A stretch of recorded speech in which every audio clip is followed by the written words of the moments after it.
Bom, hoje é segunda-feira, dia de receber ele, Eduardo Vanin, analista de mercado do Complexo Soja e diretor da Agriinvest Commodities, nos fazendo companhia para começarmos muito bem a semana. Bom dia, meu amigo, seja bem-vindo. Bom dia, Carla. Tudo bem? Tudo bem contigo? Tudo beleza. Então, o clima americano já indo bem. Parece que sim, o que você me diz? Ou não? Você não tá botando uma fé? Bom, vou dizer o que os mapas estão mostrando. Diga. Sim, é isso que você falou. Bom, os últimos 15 dias, poucas chuvas no meio oeste e mais chuvas nas planícies. Agora normaliza, vai chover para todo mundo. Então, realmente é zero emoções por enquanto, parecido com o ano passado. E por mais que seja um ano que parece que vai ser mais quente, não parece que vamos ter intervalos grandes sem chuva. Segue tudo bem, principalmente para o milho, tá louco. E por isso que estamos assim, então, Vani, nessa lateralização, nessa pouca movimentação dos preços, ou tem mais alguma coisa deixando o mercado ainda mais cauteloso na Bolsa de Chicago? Ah, bom, falando de milho, bom, milho americano continua competitivo para junho e julho, mas aí muda rápido. O Brasil entra já a partir de julho, começou a competir. Tivemos um bom movimento de farmer selling barato, pensando em bases, custo de levar o milho até dentro do navio, aqui no Brasil, tá bom? Preços em reais caíram, e aí vamos ter um programa de exportação em julho que eu acho que vai ser maior do que o imaginado. O número que se imaginava era 3 milhões, 3 milhões e meio, eu acho que pode chegar a uns 5 milhões com essa queda do milho em reais e também a redução do custo de originação para o exportador. Então, veja, temos de curto prazo uma sustentação para o milho, porque está vendendo bem, pensando Chicago, mas o mercado não quer muito saber disso, não.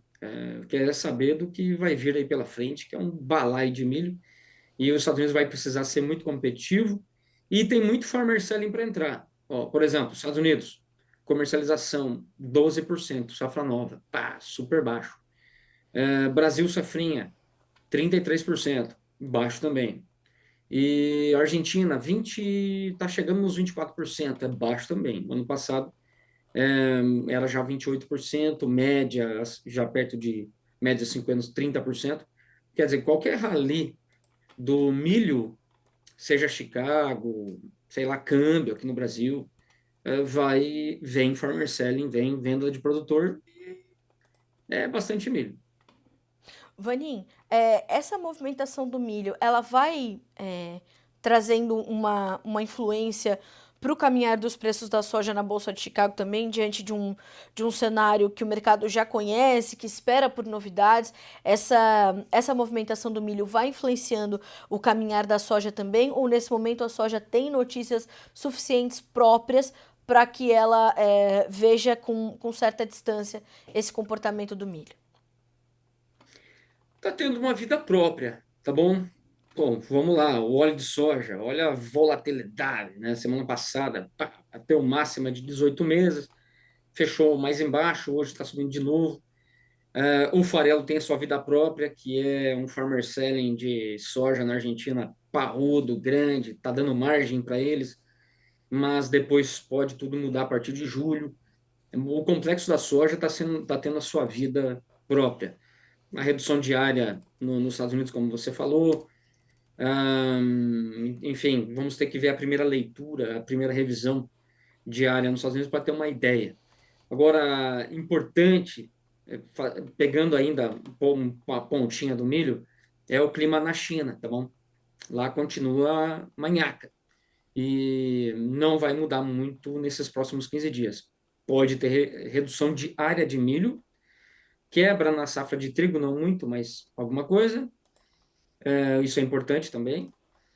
E o que está na cara, sim, é que a China precisa, deveria comprar um pouco mais de milho, também porque as importações caíram demais de todos os cereais, e seria uma forma da China fazer um somebody love com os Estados Unidos.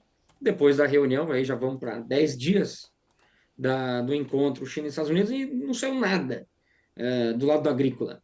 E, como eu falei, o milho americano, a minha aposta seria que a China viria para comprar milho americano já já, tá bom?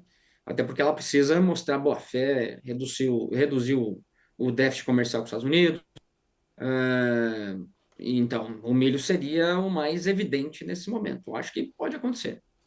Vanin, essa questão do milho, você sente que aqui no Brasil a gente vai continuar sentindo os impactos dessa confirmação da gripe aviária? Esse uma nhaca nova que temos aí, pomba no Rio Grande do Sul. É uma pena, né? O Brasil vacina, realmente uma surpresa. Por exemplo, se a gente comparar os Estados Unidos, o hemisfério norte, com o Brasil, por que que lá tem seguidamente surtos e surtos e surtos há vários anos? Porque eles não vacinam. E aqui no Brasil a gente sempre toma esse cuidado. Então apareceu isso aí. Agora o ponto seguinte, amigo. O que que o mundo faz sem o frango brasileiro? Que é o mais barato, não é em termos de volume, não é mas é o mais barato. Ah, vai comprar nos Estados Unidos? Tá caro pra caramba. Então, eu não vejo saída muito, não. Acho que tudo cabe, são movimentos de renegociação. Ó, tá vindo o seu container para cá, sabe de uma coisa, tal. Acho que eu não vou conseguir aceitar, mas veja bem, depende do preço. E aí a coisa continua. Mas tem que ver o que que os órgãos aqui no Brasil vão falar. Na verdade, esse é o ponto principal durante essa semana. Vai ser isolado num município apenas, ou vai ser o estado inteiro? O que que vai ser feito para esclarecer a situação e para dar confiança para os nossos compradores e importadores. Mas a gente faz bem isso aí, tá bom? Eu acho que daqui a um mês a gente não vai nem lembrar disso aí, se Deus quiser. Se Deus quiser. Até porque o secretário de Relações Internacionais do Ministério da Agricultura falou justamente sobre isso. Como é o que você falou, né? O que vamos fazer sem o frango do Brasil? A demanda global é muito forte, somos os maiores exportadores e temos muita transparência no repasse das informações. Isso faz toda a diferença, né, Vani? Então, a gente já vê o Ministério da Agricultura se posicionando com muita confiança, dizendo que de fato a retomada das compras de frango do Brasil deve acontecer o quanto antes.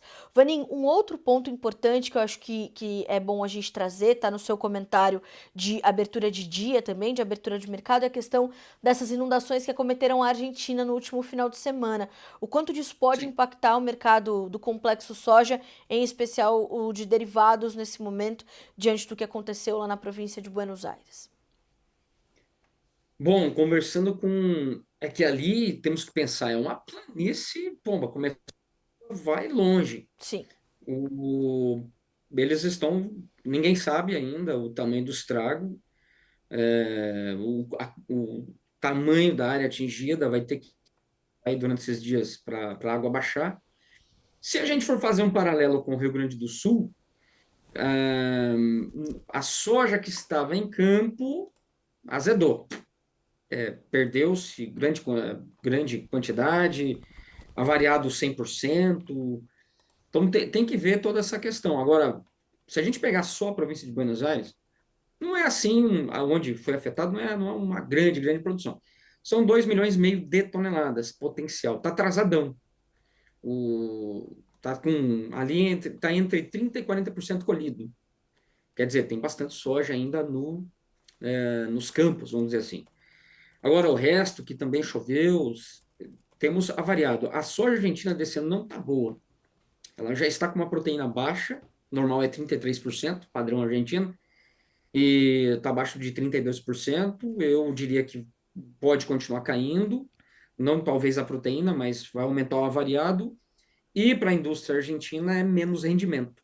Vai ter que descascar mais a soja e aí vai cair o rendimento, quer dizer, cai a margem de esmagamento, que está boa agora, porque o produtor argentino está vendendo bastante. Mas já já, em julho, acaba essa história. Enfim, para o preço, é uma coisa positiva, porque o farelo de soja vinha numa nhaca total, mínima de 5 anos, ou flat price, tá bom? Chicago está lá embaixo, mas os prêmios continuam caindo. Argentina puxando todo mundo para baixo. Então veja, enfim, pode pode ser uma notícia positiva para os preços. Soja, farelo, vamos ver. Bom, Vanin, diante disso, tudo que a gente tem no nosso radar, como você falou, né? Nada que seja explosivo para as cotações no mercado internacional, mas até este momento, como é que tudo isso gera um ambiente de preços e negócios aqui no Brasil? Como é que começamos essa semana? De olho em quê e com quais perspectivas? Ó, faltam 20 minutos para abrir o câmbio. Estou curioso como é que vai abrir esse pagodão. Porque lá fora o dólar está manhaca. Aliás, de novo, os ativos americanos todos caindo, não é normal. Você teria, por exemplo, bolsa que está caindo agora, mais de 1%, caindo. Títulos americanos deveriam estar ganhando valor, rendimento para baixo, preço para cima, e o dólar também, mas não é o caso. Hoje nós temos bolsa para baixo, dólar para baixo e o valor dos títulos americanos para baixo também, o preço. Quer dizer, o rendimento para cima, preço para baixo. É, tudo ruim. Aí vocês viram durante o final de semana, acho que foi sexta-feira, que a Moody's rebaixou a nota dos Estados Unidos e o ponto é o endividamento. Era a última, tá bom? Porque a Fitch já fez, a Standard Poor's fez lá atrás, pode fazer de novo agora, já que foi a primeira, pode fazer a segunda paulada. Porque tem um endividamento de 36,2 tri e o Trump agora está passando um projeto de lei para corte de impostos, que é a sua. Na verdade, era do primeiro turno dele lá. E agora ele quer trazer esses complementos. Bom, alguns falam que daí pode vir mais uma paulada para cima do endividamento de 3 a 5 tri. Pau! Vai lá para os 40 tri, amigos. Enfim, como é que fica o dólar nessa história? Será que aqui o real vai se valorizar com isso aí ou vai, enfim, por aversão a risco, vamos ter o câmbio subindo? Esse é um ponto importante. Prêmios continuam meio que laterais. Chicago está aí firme, óleo hoje subindo, o mercado na volta, mas o fundamento do óleo não é ruim. Vamos ver. Talvez em reais por saca hoje deu uma melhoradinha. Esse comportamento dos prêmios faz sentido para você nesse momento? Era o que estávamos de fato esperando para acontecer nesse momento? Acompanha a sazonalidade ou te chama atenção em alguma perspectiva, Vanin? E quais as orientações para o produtor que está vendo essa movimentação de Chicago, dólar e prêmios? Olha, duas coisas, tá bom? O prêmio dessa safra. Tem muita soja ainda para entrar. O abril entrou bastante, mas perdeu o ritmo na segunda metade do mês. Poderia ser maior. Tivemos um farmer selling de 12 milhões. Pelo tamanho da safra, teria que ser uns 15, 3. O maio e o junho são meses tradicionalmente de grande farmer selling também. Nos últimos 2 anos, 20 a 22 milhões. Esse ano, portanto, a safra maior pode chegar a uns 25 milhões. O fato é que a China, até encerrar suas compras de agosto, precisa de 10. As indústrias brasileiras, no máximo, uns 3, 4 milhões. E outros compradores que não China, mais uns 3 a 4 milhões. Tá meio ali, elas por elas, tá bom? Sobra um pouco. Então, tá na mão do produtor. O produtor vai vir vender mais agressivo ou não. Sazonalmente, ele vem. Até porque entra o milho, a safra vai ser grande, espaço, aquela coisa toda. Portos do Norte, como eu falei, o programa de julho do milho vai ser maior, daí começa a pressão de fixação da soja. Eu não vejo grandes altas para os prêmios da soja, não. A não ser que Chicago naufragasse, mas eu não vejo isso também. Enfim, eu diria que vamos andando aí numa lateralidade e se nada mudar muito, se Chicago não subir ou cair muito forte, vamos indo até chegar à safra americana e aí nós vamos ficar muito parecidos ou iguais aos prêmios dos Estados Unidos. Para a Va- safra nova, aí muda o discurso. Atenção ao setembro. Porque se chover em dia e plantarmos em dia, pau, aí nós vamos ter pressão de venda do prêmio Safra Nova, tá bom? Não tivemos isso esse ano. Lembrando que em outubro tivemos os prêmios Março, o embarque Março, esse que morreu, chegou a 50 positivo, pelo atraso. Sim.